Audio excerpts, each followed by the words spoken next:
오늘 하나님께서 우리에게 주시는 말씀은 레위기 4장 1절에서 36절까지의 말씀입니다. 오늘 하나님께서 우리에게 주시는 말씀은 레위기 4장 1절에서 36절까지의 말씀입니다. 제가 가진 성경으로는 구약성경 149쪽에 있습니다.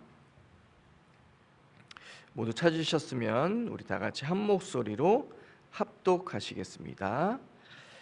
여호와께서 모세에게 말씀하여 이르시되 이스라엘 자손에게 말하여 이르라. 누구든지 여호와의 계명 중 하나라도 그릇 범하였으되 만일 기름 부음 받은 제사장이 범죄하여 백성의 허물이 되었으면 그가 범한 죄로 말미암아 흠없는 수송아지로 속죄 제물을 삼아 여호와께 드릴지니 그 수송아지를 회막문 여호와 앞으로 끌어다가 그 수송아지의 머리에 안수하고 그것을 여호와 앞에서 잡을 것이요 기름 부음을 받은 제사장은 그 수송아지의 피를 가지고 회막에 들어가서 그 제사장이 손가락에 그 피를 찍어 여호와 앞 곧 성전 휘장 앞에 7번 뿌릴 것이며 제사장은 또 그 피를 여호와 앞 곧 회막 안 향단 뿔들에 바르고 그 송아지의 피 전부를 회막문 앞 번제단 밑에 쏟을 것이며 또 그 속죄 제물이 된 수송아지의 모든 기름을 떼어낼지니 곧 내장에 덮인 기름과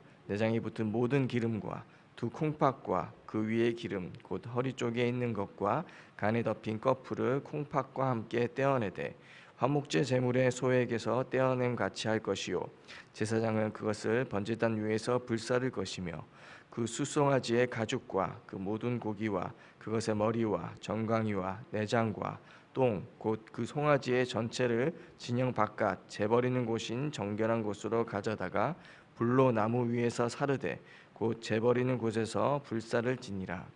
만일 이스라엘 온 회중이 여호와의 계명 중 하나라도 부지 중에 범하여 허물이 있으나 스스로 깨닫지 못하다가 그 범한 죄를 깨달으면 회중은 수송아지를 속죄제로 드릴지니 그것을 회막 앞으로 끌어다가 회중의 장로들이 여호와 앞에서 그 수송아지 머리에 안수하고 그것을 여호와 앞에서 잡을 것이요 기름 부음을 받은 제사장은 그 수송아지의 피를 가지고 회막에 들어가서 그 제사장이 손가락으로 그 피를 찍어 여호와 앞 휘장 앞에 7번 뿌릴 것이며 또 그 피로 회막 안 여호와 앞에 있는 제단 뿔들에 바르고 그 피 전부는 회막문 앞 번제단 밑에 쏟을 것이며 그것의 기름은 다 떼어 제단 위에서 불사르되 그 송아지를 속죄제의 송아지에 한 것 같이 할지며 제사장이 그것으로 회중을 위하여 속죄한즉 그들이 사함을 받으리라.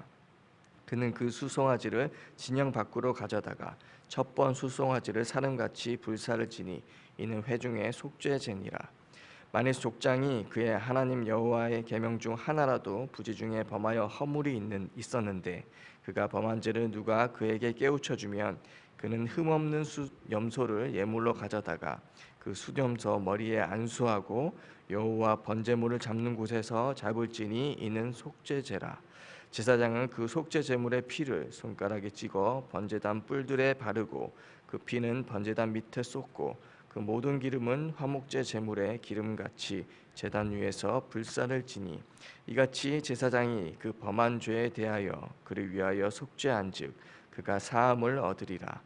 만일 평민의 한 사람이 여호와의 계명 중 하나라도 부지 중에 범하여 허물이 있었는데 그가 범한 죄를 누가 그에게 깨우쳐 주면 그는 흠없는 암염소를 끌고 와서 그 범한 죄로 말미암아 그것을 예물로 삼아 그 속죄 제물의 머리에 안수하고 그 제물을 번제물을 잡는 곳에서 잡을 것이요 제사장은 손가락으로 그 피를 찍어 번제단 뿔들에 바르고 그 피 전부를 제단 밑에 쏟고 그 모든 기름을 화목 제물의 기름을 떼어낸 것 같이 떼어내 제단 위에서 불살라 여호와께 향기롭게 할지니 제사장이 그를 위하여 속죄한즉 그가 사함을 받으리라.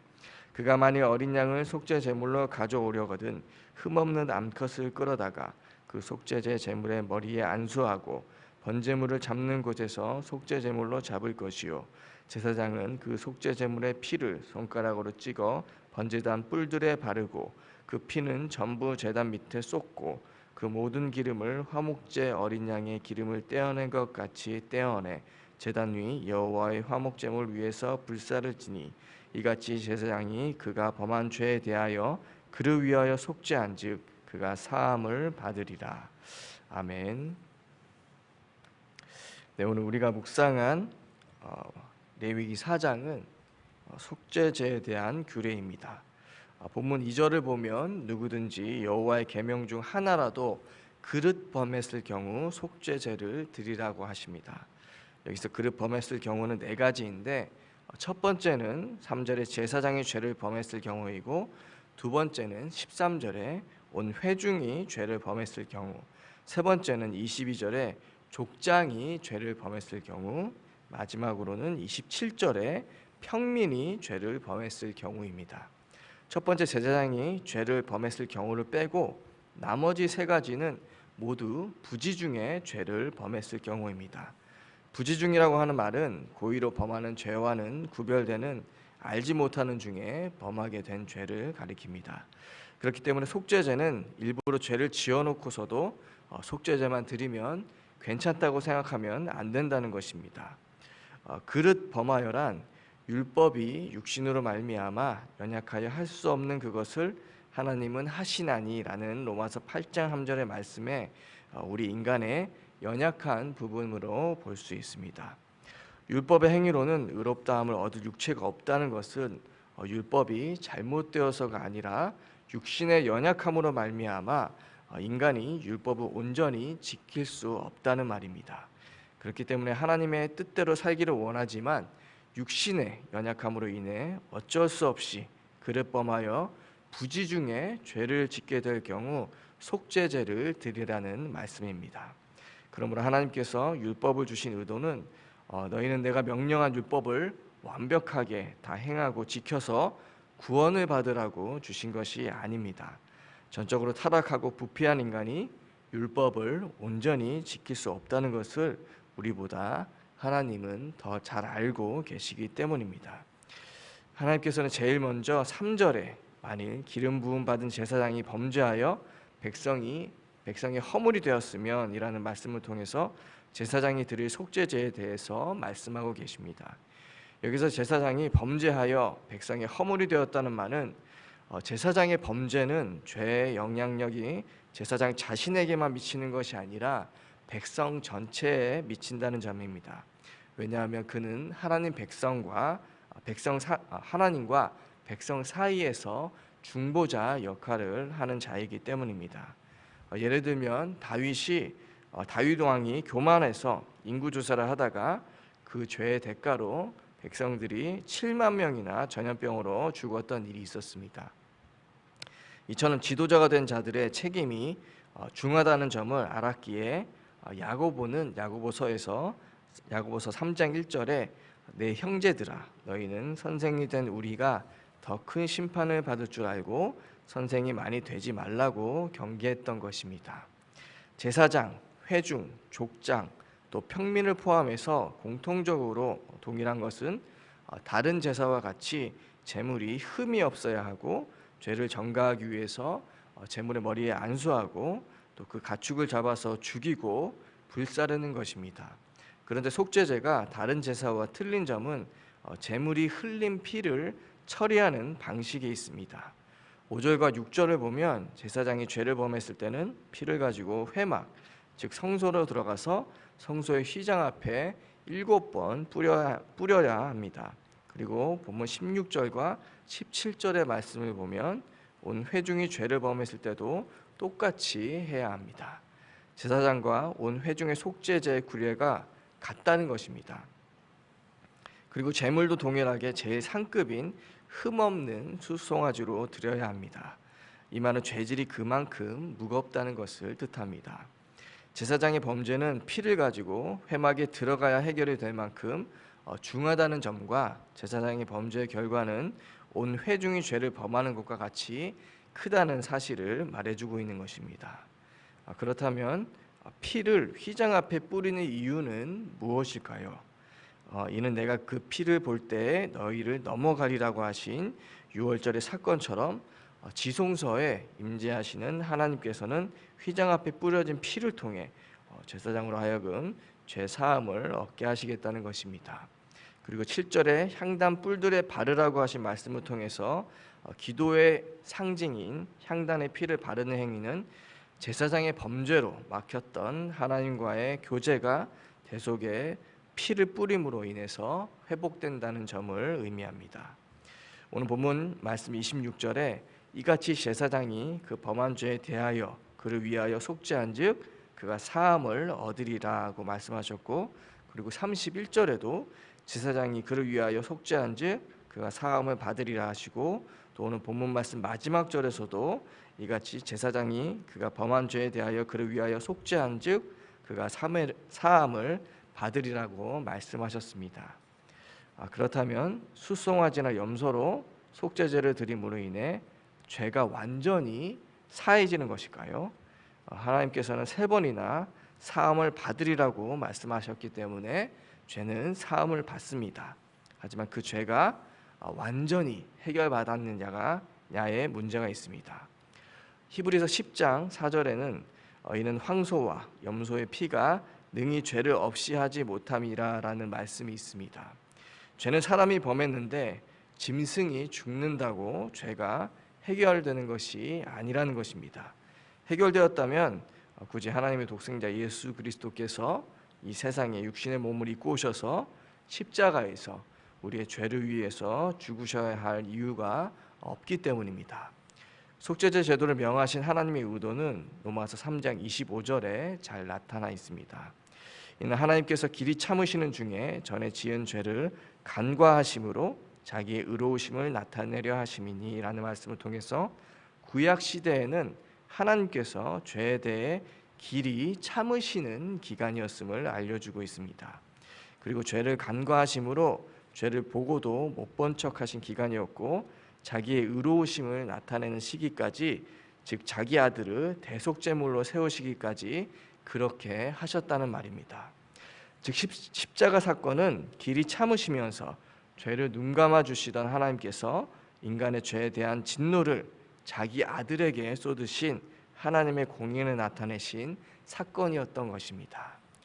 이렇게 함으로 죄가 완전히 해결되는 완결 단계에 이를 수 있었던 것입니다. 속죄제 제도는 이렇게 인간의 죄의 문제를 예수 그리스도를 통해서 완전히 해결하시기까지 죄에 대한 하나님의 진노를 보류해 두는 장치와 같았던 것입니다. 그렇다면 하나님께서 왜 그렇게 하셨을까요? 하나님께서는 우리의 연약함을 아시고 우리를 사랑하셨기 때문입니다. 이 점은 히브리서 9장 15절에 나타나는데, 그는 새 언약의 중보자이시니 이는 첫 언약 때 범한 죄에서 속량하려고 죽으사 부르심을 입은 자로 하여금 영원한 기업의 약속을 얻게 하려 하심이라고 히브리서 9장 15절에는 설명하고 있습니다. 여기서 새 언약의 중보자는 예수 그리스도시며 첫 언약의 때는 제사 제도를 지키던 구약 시대를 말하고 있습니다. 이 말씀은 구약 시대의 죄도 예수 그리스도의 대속을 통해서 완결이 될 수 있었다는 사실을 말해줍니다. 속죄제를 드리기만 하면 무조건 죄가 사해지는 것이 아니라 인류에게 주신 창세기 3장 15절의 여인의 후손의 약속, 그리고 이스라엘 백성에게 주신 아브라함, 다윗의 메시아 언약을 믿고 속죄제를 드릴 때 하나님께서 그 제사를 받으시고 그 죄도 비로소 사함을 받게 된다는 것입니다. 오늘 말씀을 통해서 우리가 알고 적용해야 될 부분은 어느 시대나 지도자들의 책임이 크다는 점입니다. 그렇게 복음을 먼저 받고 깨달은 우리에게도 복음을 전해야 할 사명과 책임이 있음을 알고 살아야 합니다. 그리고 죄사함을 받기 위해서는 회개가 필수인데, 오늘의 속죄제일 수 있는 우리의 회개가 바른 회개인지 돌아보아야 한다는 것입니다. 로마서 4장 25절에는 예수는 우리가 범죄한 것 때문에 내줌이 되고 또한 우리를 의롭다 하시기 위하여 살아나셨느니라고 말씀합니다.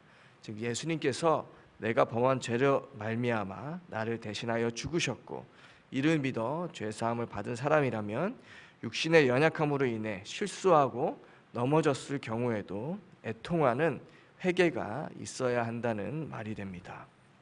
우리가 그저 내 마음이 편하라고 말로만 하는 회개가 아니라 바른 속죄제, 열매가 따르는 바른 회개를 할 때 죄 사함을 받을 수 있는 것입니다.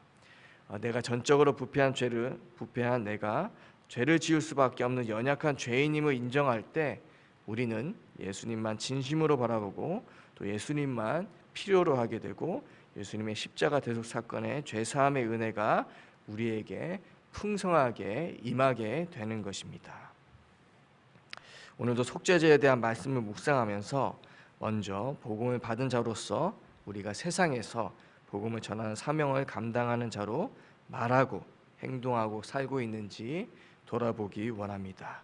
그리고 한 번 구원은 영원한 구원이라고 생각해서 연약하여 실수하고 넘어질 때 그저 입버릇처럼 하는 회개가 아니라 항상 예수 그리스도만 필요한 자로 하나님 앞에서 참 회개의 열매를 맺고 있는지도 돌아보기 원합니다.